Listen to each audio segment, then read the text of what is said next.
আমি খুব বিলিভ করি আমাদের দল ডেফিনেটলি সেকেন্ড রাউন্ডে যাবে ইনশাআল্লাহ। কাপ নেওয়া ভালো করে না, কাপ নিতে চাই। 2011 পর থেকে বাংলাদেশ যে কয়টা বিশ্বকাপ খেলতে গেছে, ক্রিকেটারদের বিশ্বাস থাকুক আর না থাকুক, দর্শকরা, বাংলাদেশের সমর্থকরা বিশ্বাস করত এইবার বাংলাদেশ বিশ্বকাপ জিতবে। কিন্তু এবারই প্রথম দর্শকরা বিশ্বাস হারিয়ে ফেলেছেন, বিশ্বাস করছেন না বাংলাদেশ বিশ্বকাপ জিততে পারবে। তাই তো এটাও হতে পারে বাংলাদেশ বিশ্বকাপ জেতার একটা বড় কারণ, যেমনটা চমকে দিয়েছিলেন শ্রীলঙ্কা। আমরা দেখেছিলাম শ্রীলঙ্কার তরুণ নির্ভর দল 2022 এশিয়া কাপ কিভাবে জিতেছিল পাকিস্তান ইন্ডিয়াকে হারিয়ে। তাই দর্শকরা বিশ্বাস হারালেও বিশ্বাস হারাননি নাজমুল হোসেন পাপন। তিনি বললেন ক্রিকেটারদের সামর্থ্যের উপর আস্থা রাখতে। স্টেপ বাই স্টেপই চিন্তা করা উচিত, ফার্স্ট চিন্তা করা উচিত আমাদের সেকেন্ড রাউন্ডে যাওয়া।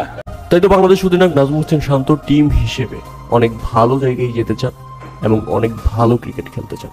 আর শান্তকে দারুণভাবে সাহস দিলেন মাহমুদুল্লাহ রিয়াদ। তিনি বললেন, আই হোপ ওর যে লিডারশিপ কোয়ালিটি আছে ইনশাআল্লাহ বাংলাদেশের জন্য ভালো করবে। বিশ্বের মধ্যে একমাত্র ক্রিকেটার যিনি কিনা এখন পর্যন্ত সবগুলো বিশ্বকাপের আসরেই খেলেছেন। টি-20 বিশ্বকাপের নবম আসরেও খেলতে যাচ্ছেন সাকিব আল হাসান। তাই তো বিশ্বের সেরা অলরাউন্ডারের কাছে বাংলাদেশের প্রত্যাশাটা অনেক বেশি। তাই সাকিবও চান দর্শকদের প্রত্যাশা পূরণ করতে। তিনি বললেন এবারের বিশ্বকাপে তিনি বাংলাদেশের হয়ে সেরাটা করতে চান। সাকিবের সাথে অনুপ্রাণিত হয়ে তাওহিদ হৃদয় বললেন, শুধু ভালো করা নয়, এবারের কাপটাই নিতে চান তিনি।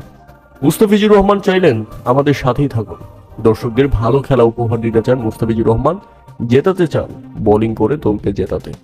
অপরদিকে তরুণ ফিনিশার জাকের আলী অনিক, তিনি চান ম্যাচ বাই ম্যাচ ভালো করতে, যেখানে কাউকে ছাড় দেওয়ার কোনো সুযোগ নেই। এবার দর্শকরা হতাশ হলেও তাসকিন আহমেদ হতাশ করতে চান না। তিনি দর্শকদের আভাস দিলেন এবার নিশ্চিতভাবেই বাংলাদেশ সেমিফাইনালে যাবে।